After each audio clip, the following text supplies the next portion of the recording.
The World Food Summit of 1996 defined food security as existing when all people at all times have access to sufficient, safe and nutritious food to maintain a healthy and active life. In many countries, health problems related to over- and undernutrition are an ever-increasing threat.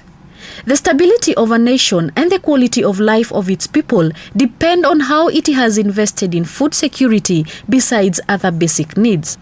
But nutritionists and health experts are advancing the theory a notch higher.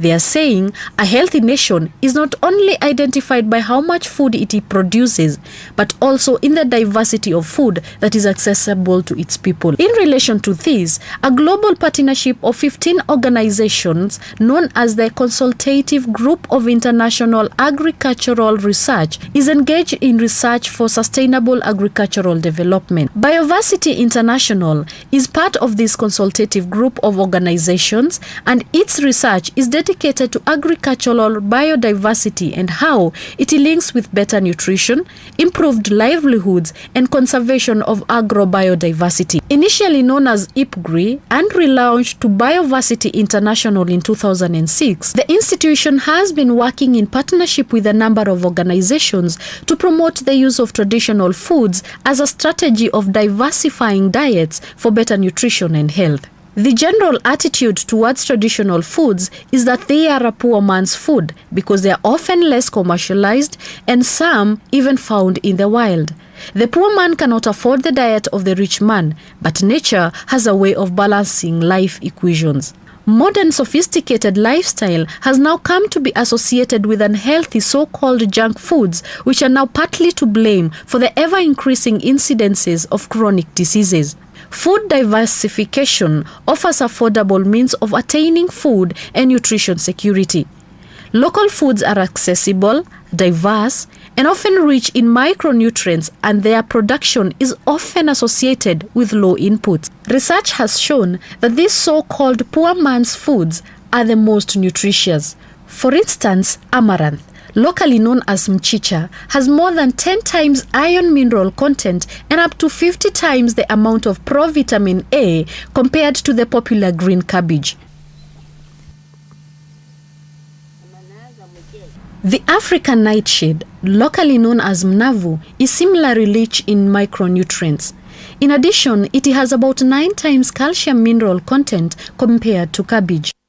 Bioversity International and its partners with support from International Development Research Center, IDRC, implemented a 3-year research and development project on dietary diversity from the year 2008. We have lessons we have learned, and we see the approach which we have developed as an approach which can be used by many other institutions worldwide, combining both promotional events involving the communities to promote local or consumption of local foods, and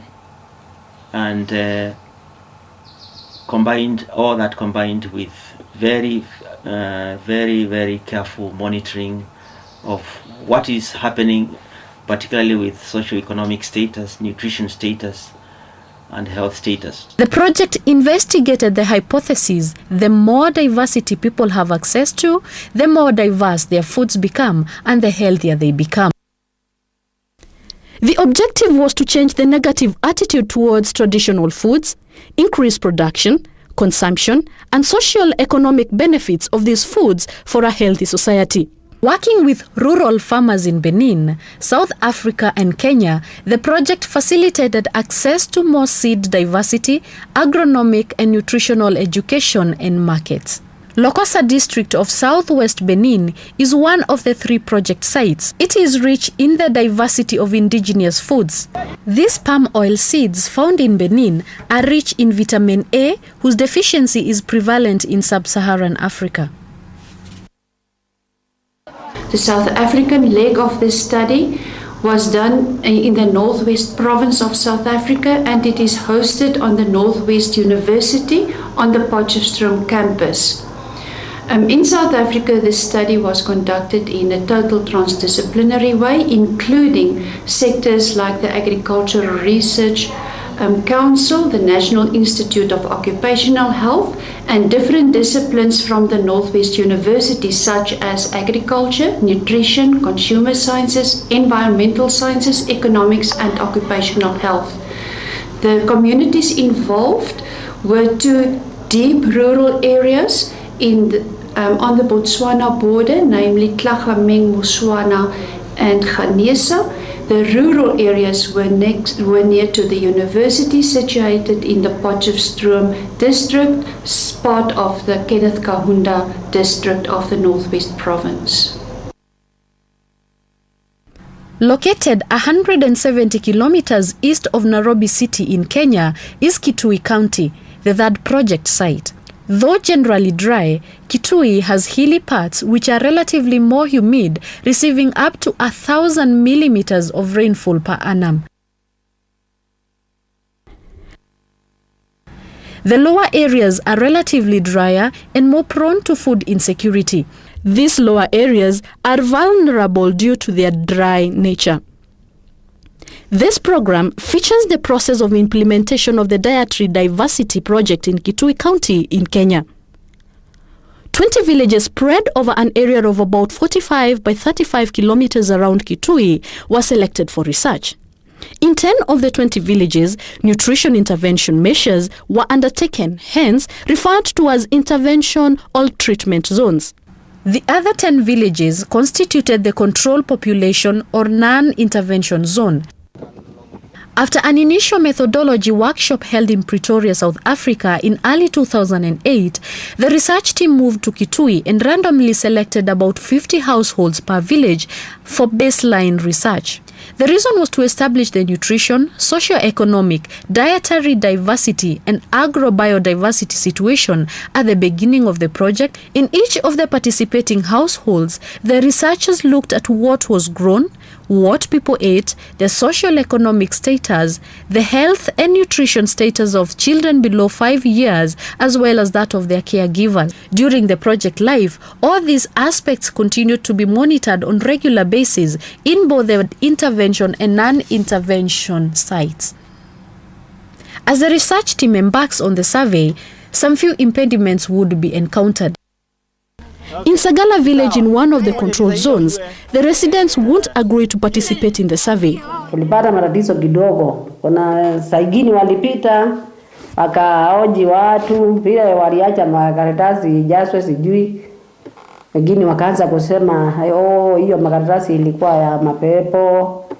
Wakaelewa vibaya. Wakafika mahali wakaanza kuuliza, na hao watu wametuchokesha, wanakuja kwetu kila mara. It took government intervention to convince the villagers that they stood to benefit from the survey. Na tukapika mahali tukajua ni watu wanahusiana na watu wa planning. Kwa hivyo tukaendelea kusaidiana na tukawa partnership nao na tukawa kama hii area wakaweka ni kama area yao. Consent for participation in blood sampling was not easy to come by. Farmers had to be explained about the implication of the exercise and that participation was voluntary before they signed a prior informed consent paper.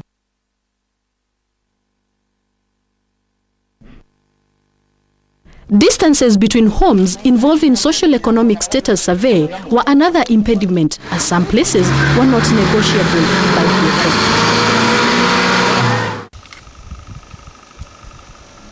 The baseline research looked into general information on where the respondents were staying, general sanitation, water sources, and the income of the participants.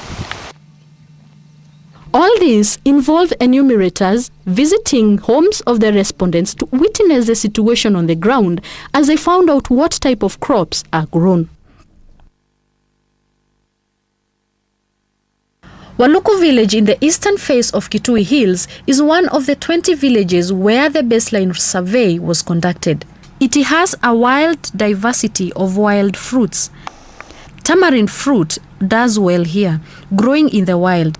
Children pick the fruit for its acid pulp, while their mothers use it to prepare porridge.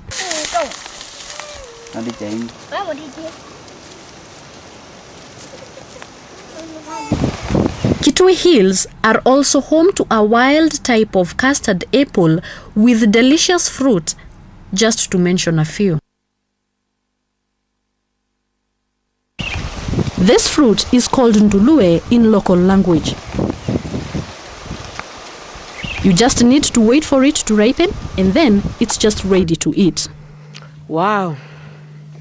Yenye ni tamu. Tastes like no other. Unamumunya tu vile unamumunya peremende.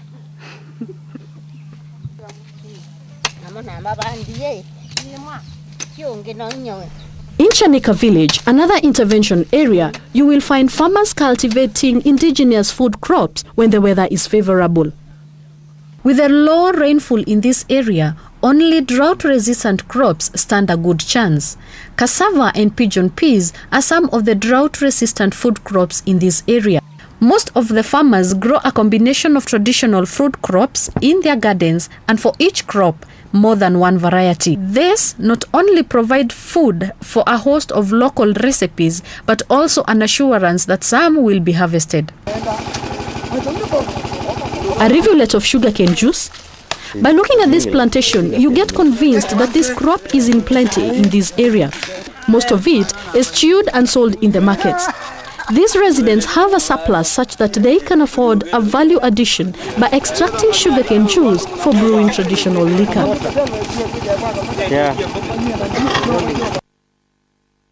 In the lower areas of Kitui, which are relatively drier, baobab fruits are found. Besides providing edible fruit, the baobab bark is a source of string used by women to make baskets.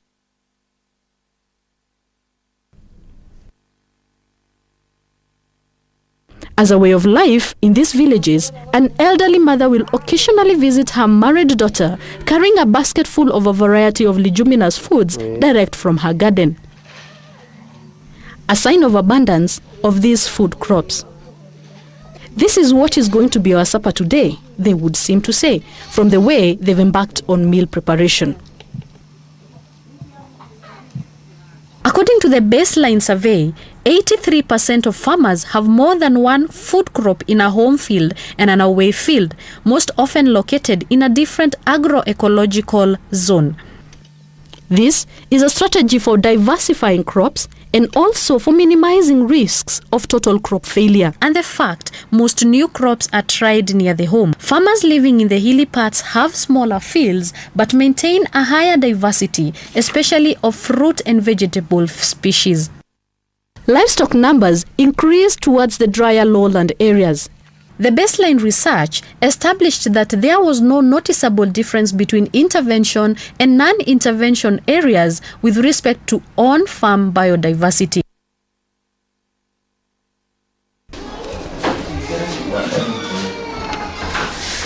Health status before nutrition intervention was necessary to establish the status for comparison after nutrition intervention. This was achieved through collaboration with a medical team from Kitui District, Kenyatta National Hospital, and Kenya Medical Research Institute, KEMRI.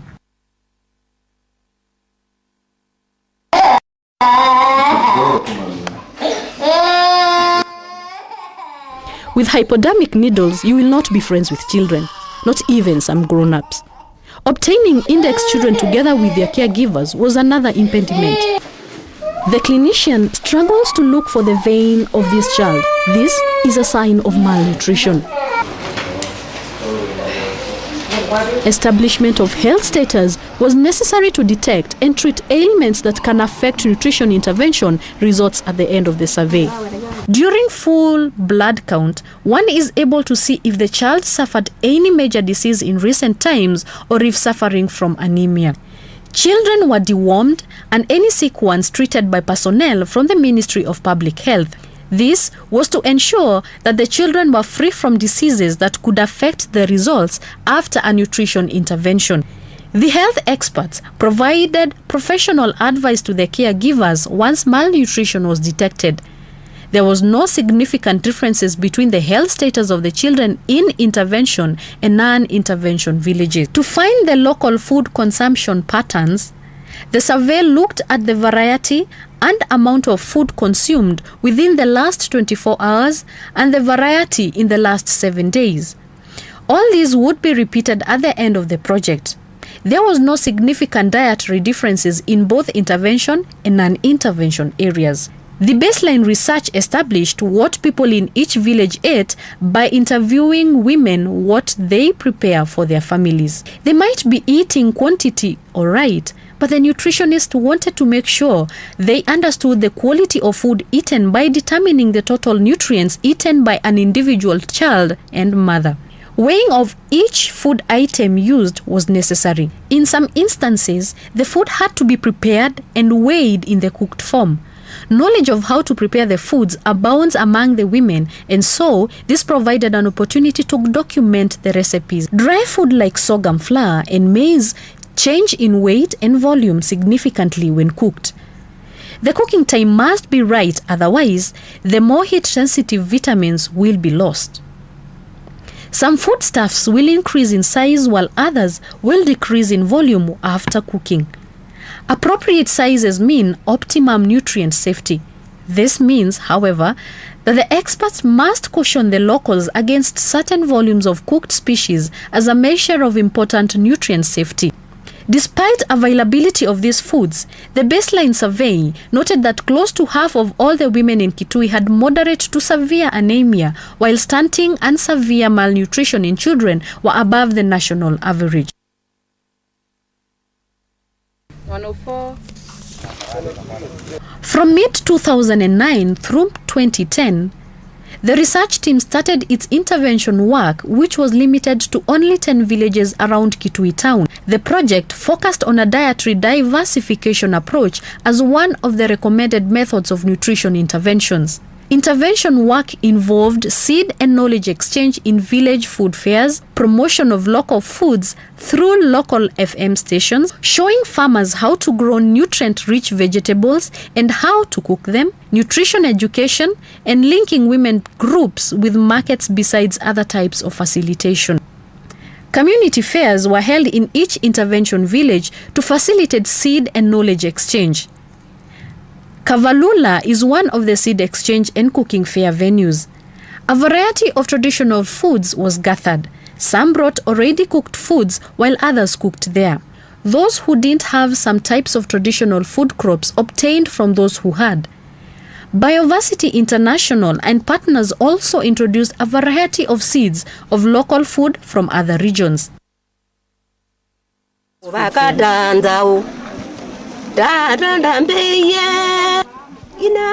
it comes to preparation of these traditional foods, these women are experts. You want to succeed in matters of cooking, just involve women. To them, cooking comes naturally and as a hobby, unlike men.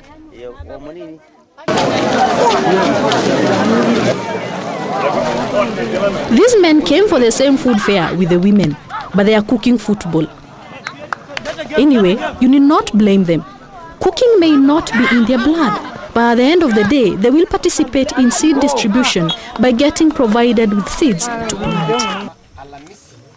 During this food fair, all manner of traditional recipes found their way there. Baked maize cake, porridge, ngunza gutu, pumpkins, cassava cake, sweet potato mandazi, modokoi wangelenge, a mixture of maize and some traditional legumes, and many other traditional foodstuffs were gathered here. This is evidence that Kitui has a rich diversity of local foods. Research has shown that these traditional foods are highly nutritious and could be used effectively to fight the current health problems caused by micronutrient deficiencies. There is need to add value, to promote consumption, and to develop value chains. We are looking at this is a national issue. For the dietary diversity strategy to work, it's important to involve food outlets Otherwise, diversity will be confined to homes only with no more benefits. The Bioversity research team and partners worked with cooks from Kitui restaurants and other local institutions including schools and hospitals, instructing them to cook traditional foods so that their foods can be healthier and appreciated more. To raise the standards, it is necessary to involve professional chefs. The training of cooks was done by chefs from Utalii College. With demands of traditional recipes expected after nutritional intervention measures, intervention in growing of the same is inevitable. Which is up to... Okay. So that's it. Most farmers grow their crops without consideration that the types of soil they grow their crops in affect their produce. Like that. You can do it. Then press. The farmers need advice on the types of soils their garden contain. All these are soil from... Bioversity International has invested in field soil analysis for farmers to make informed choices of varieties to grow in particular type of soils, and also for advice on government's agricultural policy change. Kitui soils are often compact, low in nitrogen and moisture, and hence digging deep, manuring, and trapping off runoff water are imperative. Different soils from different villages are thoroughly analyzed and farmers advised accordingly on the nature of soils preferred by specific species. Goita sana. Unapita hivi unapata tu mtu na goita. Pia kwa samaki. Samaki si inatoka kwa... Nutrition education is one of the intervention initiatives undertaken during the project. Kathukini is one of the intervention villages. If the villagers don't understand how important these traditional foods are, they will not see the need to grow and eat them.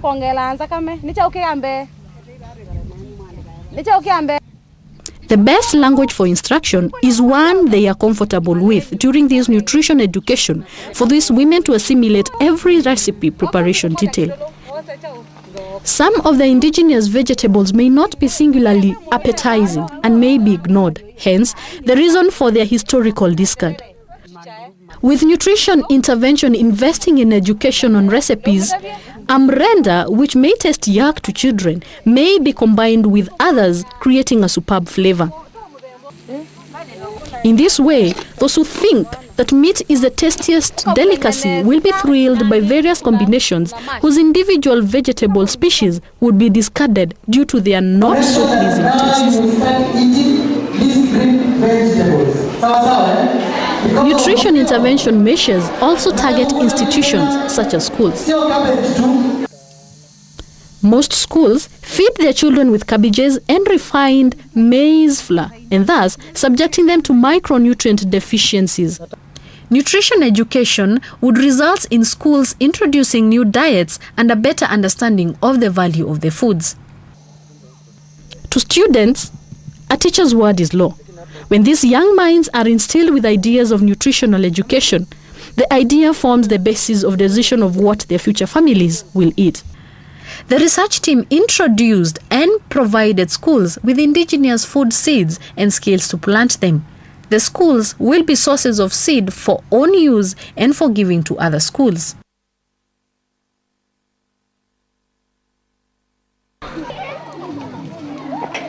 In other schools, instruments and skills to monitor weather were provided. The schools become sources of weather information for the more serious farmers who wanted to make informed decisions when growing their crops. Science and mathematics teachers also used the information for teaching. Kenya Forestry Services trained community groups on how to establish and maintain local fruit trees nurseries besides their routine afforestation programs. The community groups are now making money from the sale of seedlings. The type of fruit trees we have been dealing with include mango trees, and another one is tamarindos, indica. Another one is, we call it in Kikamba matote, and Garcinia, and another one is Egyptica. These are the main ones which we have been dealing with. Women groups are quite effective when it comes to communal projects. Wekwatio Women Group, which now has 30 members, started as a self-help group in 1992. After nutrition education and seed distribution by Bioversity International, they have been able to make 20,000 Kenya shillings annual profit from the African nightshade species only. They have 2 shambas, which also have indigenous fruit trees besides other indigenous food crops. Chanika Women Group, known for their gourd museum, now maintains a tree nursery which has over 10 indigenous fruit tree species besides exotic timber and fuel wood species. With support from Kenrick, a partner institution, the group launched a campaign to collect their own seeds, which are now sold from their resource center. New vegetables were experimentally introduced to groups and individual farmers. Hibiscus is a species commonly used in the dry parts of West Africa, and it is highly drought resistant. While the leaves are used as a spicy vegetable, the flowers are made into a special drink. Naomi Mwende plants hibiscus in her homestead. She occasionally picks hibiscus leaves and mixes with other indigenous vegetables and feeds her family.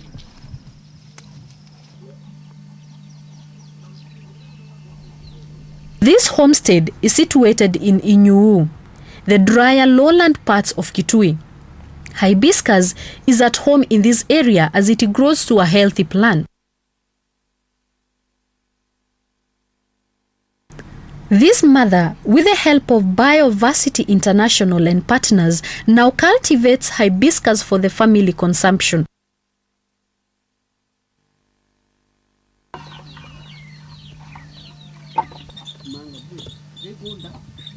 She has learned how to extract hibiscus drink.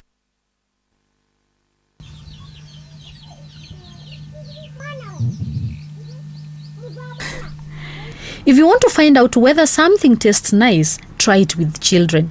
Children will eat because of taste rather than nutritional value. It must be good juice just by observation of faces of these children.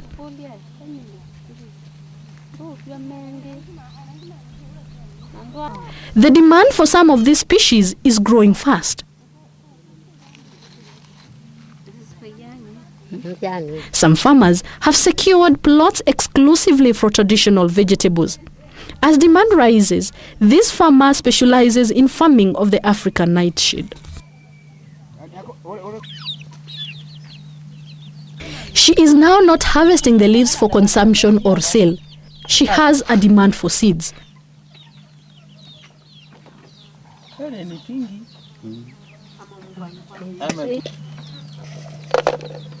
She has even devised her own skills in processing, packaging, and marketing the African nightshade seeds.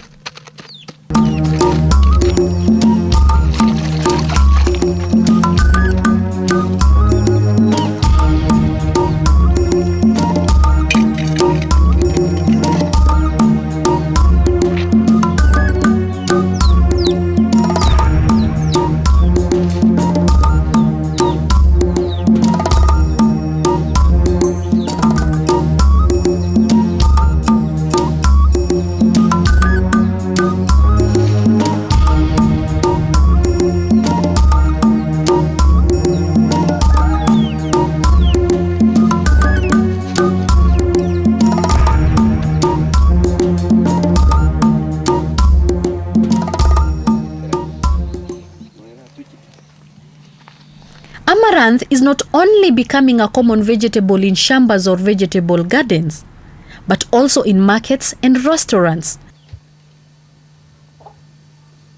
Harvesting and packaging of its seeds needs skilled hands for onward marketing to meet the growing demand.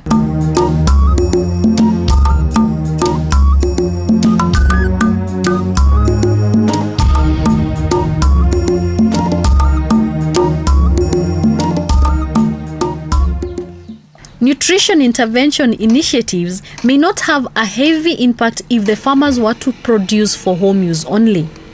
Value chains have to be developed so that the farmers become motivated by earning income from their produce. This equipment is designed for popping grain, which has a value addition that could save these fast disappearing grains. Before nutrition intervention, pearl millet was only sold as seed and quinoa. A paste made from its flour and sour porridge, maize grains for grinding into porridge flour, and mudokoi, a local staple food. Hey, a gunshot. No, a new product, popcorn or pop millet. Processing the grains this way creates demand as a new product results. A value addition to these grains.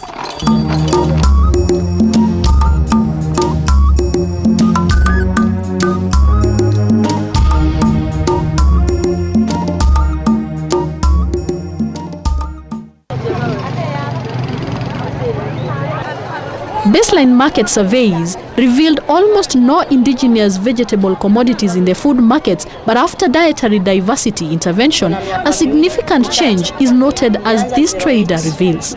Alianza na hizi mboga kama dania au mchicha, sukuma hivi. Sasa hii managu ndo nimeanza hivi juzi, si kitambo sana, kama mwaka mmoja hivi. Na toka nianze kuuza hizi mchicha, watu wanakula sana, wanasukuma. Hii managu sasa ndo watu wameanza kuzoea, wanakulanga, at least siku hizi watu wengi wameijua, wanakula sasa.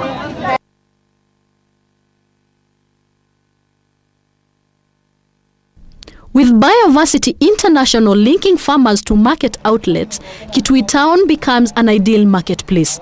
With a population of about 20,000 people, hotel chains and supermarkets are emerging outlets.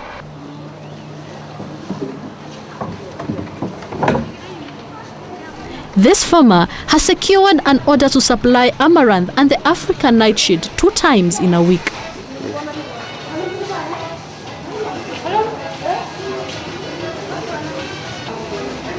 With hotels and institutions introducing traditional recipes, the demand rises, signaling more production. There are quite a number of policy elements which are worth pursuing.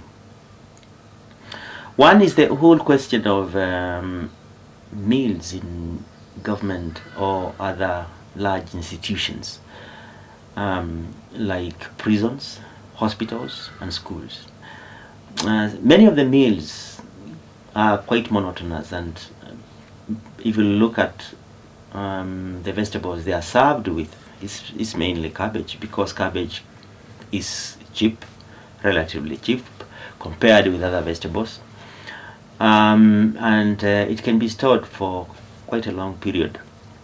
So in terms of policy, we'd like to see a situation where these institutions start purchasing vegetables locally.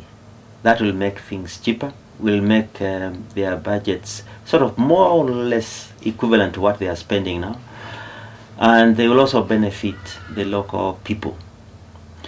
So the key word here is diversifying their vegetables and diversifying the foods given to those clients, be they patients or be they school children, or even inmates in the case of the prisons.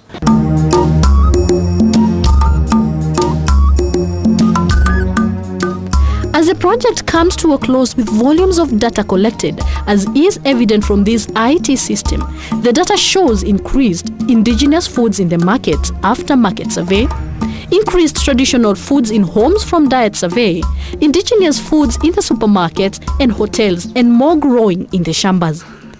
Although anthropometric survey that indicates measures of health does not show changes, more will be expected with increase in consumption of indigenous food species. The dietary diversity thus will have fulfilled its objectives.